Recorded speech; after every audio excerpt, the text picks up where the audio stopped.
Sura rose slowly, her eyes fierce and unblinking. "Leave, child. This is not your place." Lami's voice was steady. "I came to ask what will make your anger end."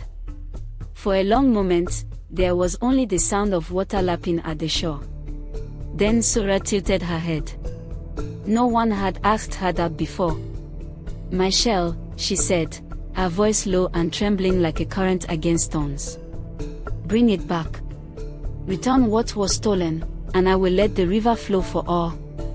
Lami returned to the village and told the elders what Sura had said. Long ago, in the village of Tomba, there was a river so wide it seemed to hold the sky itself.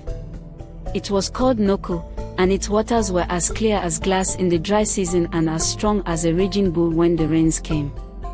The people of Tomba called it the lifeblood of the land because every household relied on it for drinking, cooking, washing, and for the songs that mothers sang to children as they pounded yam by its banks. The river gave freely, and so the people gave back. Every year, at the height of the planting season, the villagers would gather for the festival of the first water. They would dance, beat drums, and pour calabashes of fresh palm wine into the river to thank the spirit who lived within it. That spirit was Sura, known in whispers as the river wife. For many seasons, Sura's presence was felt but not seen. Fishermen said the ripples that appeared without wind were her hair brushing the surface. Children claimed that sometimes, when they giggled too loudly near the shore, a hand like cool mist would stroke their cheeks. She was a guardian, and the people respected her. But one season, everything changed. It began quietly, strange whispers drifting across the water at night. At first, the villagers thought it was the wind in the palm trees. But the sound grew sharper, carrying words in a voice that made the skin prickle. "Leave my river." Then, buckets left by the shore at dawn began to vanish. A week later, people started to see her. The women who went early to fetch water returned trembling, their eyes wide. They spoke of a tall, shining figure rising from the depths, her skin glowing like moonlight, her hair trailing in dark waves like a fishing net cast upon the water. Unlike any mermaid of old tales, Sura could step onto land. The water would slip from her tail, and two shimmering legs would appear, carrying her with the speed of a gazelle. She did not walk slowly, she chased. Those who lingered too long at the river heard her furious cry, "Leave my river!" And they would drop their buckets and flee. Within days, no one dared fetch water from Noku. The wells in the village ran low. Mothers rationed water, children cried with thirst, and the yam fields began to dry. The village elders gathered under the great sycamore tree, their faces shadowed with worry.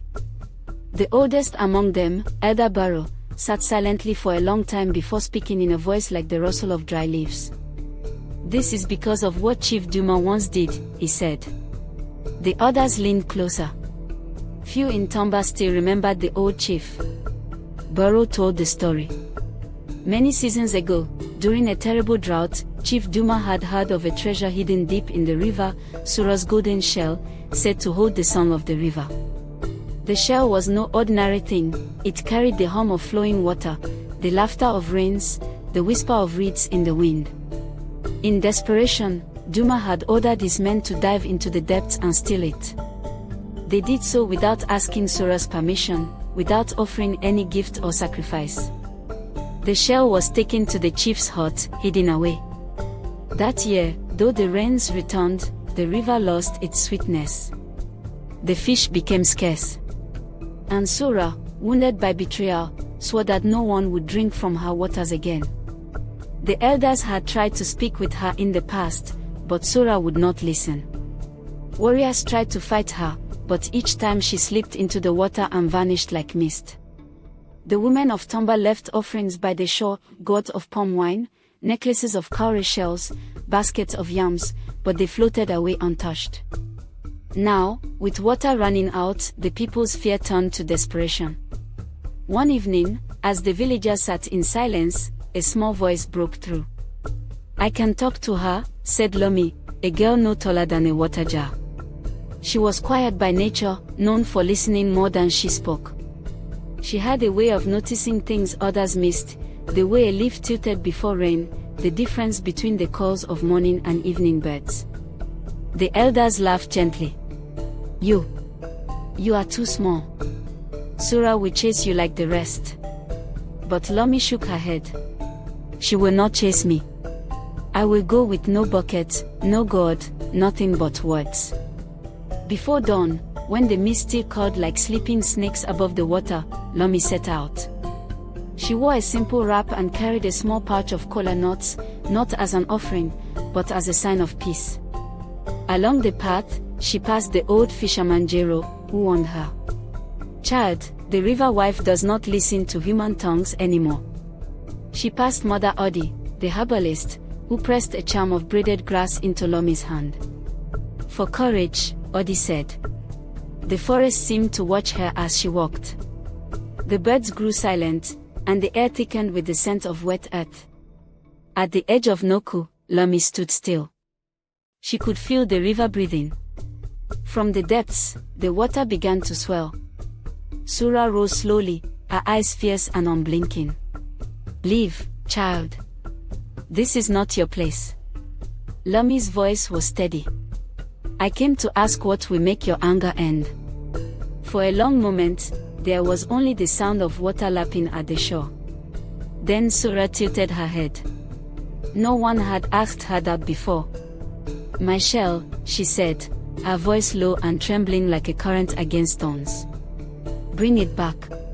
Return what was stolen, and I will let the river flow for all. Lami returned to the village and told the elders what Sura had said. Elder Barrow led the search to the remains of Chief Duma's hut. The walls had long crumbled, and vines twisted through the roofless frame. They searched for hours, finding only broken calabashes and rotted mats. Then, in the back, hidden inside a woven basket, they found it, a golden shell that seemed to hum softly, like the wind in tall grass. But as Barrow reached for it, a deep shadow passed over them. It was Tono, a young man known for his greed. He had overheard Lami's words and thought to use the shell for himself, believing it could make him rich. He snatched it and fled into the forest. Lami ran after him, her feet light on the leaf litter. They weaved between trees, the shell flashing in his hand. At last, Tono tripped over a root, and the shell tumbled into the grass. Lami picked it up gently, brushing off the dirt. You can't own the river's song, she told him. It isn't meant for one person. It belongs to all, and to her most of all. Shamed, Tono lowered his eyes and slunk away. The next morning, Lami carried the shell to the river's edge. She knelt, holding it with both hands. Sura, your song has returned, she said. Sura stepped onto the shore, her gaze softening. She took the shell, held it to her ear, and closed her eyes. A soft smile touched her lips, and for a moment, the entire river seemed to shimmer. She placed her hand on Lami's head. You are small, but your heart is wide. You asked instead of taking. You listened instead of shouting. Because of you, Tomba will drink again. From that day, the villagers fetched water freely. The river sang once more, its sound weaving through daily life, in the laughter of children, the calls of fishermen, the pounding of yam in mortars. Each year, on the day the shell was returned, the villagers gathered at the riverbank with gifts of flowers, fruits, and songs. They sang praises to Sura, and she would rise just enough for her hair to glisten above the surface, a sign that she had heard. Lami grew to be the wisest woman in Tomba, known far and wide as the girl who tamed the river wife. She taught the children that nature was not a thing to command, but a friend to be honored. And sometimes, in the hush before dawn, she would walk to Noku's edge, listening for the faint hum of the golden shell beneath the water, the song of the river, returned at last. This story teaches us to respect what belongs to others, especially nature. Listening and asking can open doors that force can never unlock. Greed brings strife, but humility brings peace. If you enjoyed this story, Please like this video and subscribe to this channel for more interesting African folktales.